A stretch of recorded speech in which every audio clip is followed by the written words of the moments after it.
On November 5th, 2024, District 64 will have a referendum to address critical facility needs in nearly every school. Most of the referendum will go towards health, safety, and security upgrades, and mechanical and infrastructure improvements. Protect our buildings, protect our children, preserve our future. Those three things have been the center of our planning. If passed, proceeds would not go towards programming or salaries.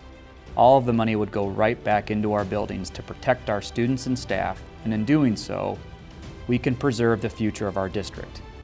Our school's average age is 75, and Lincoln, Roosevelt, and Field are approaching 100. Doors across the district are falling apart and do not meet the industry standards for keeping our staff and students safe. In August, 2/3 of Roosevelt's condensing coils failed. We had to use a garden sprinkler to prevent the entire unit from failing and making it unsafe for students on one of the hottest days of the year. Plus, taxpayer money is being flushed down the drain. There are outdated plumbing systems in some of our boys' bathrooms where the urinals flush all day, every day. This costs taxpayers more than $30,000 a year. Schools also have crumbling ADA railings and asbestos that must be addressed. Instructional space is so limited that special education and English language learning programs are taking place in the hallways at Field and Franklin elementary schools. How did this happen? Like many other school districts, we put off necessary maintenance for decades so that resources were always directed towards students. While this was well-intentioned and at times the only option possible, it created challenges for our buildings that we now need to address. We appreciate the steps recent school boards took to start fixing our schools. The District 64 School Board and our administrators did everything we could before placing a bond referendum on the ballot.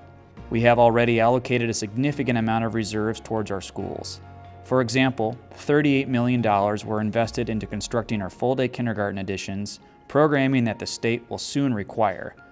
Other investments include $10 million worth of bonds issued for the Phase 1 project at Lincoln. In part, the money helped create spaces for self-contained autism programs and renovating the Lincoln basement by fixing major foundation issues and redoing plumbing and drainage systems.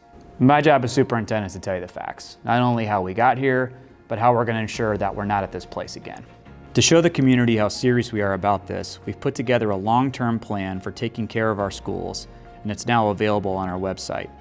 This plan provides an overview of how we would budget significant capital projects at each school for the next 30 years if the referendum were to pass. We are very lucky to work in a school district that is in a community that supports all of our students and what's best for them. Thank you for your interest in our plan to protect our buildings, protect our children, and preserve our future.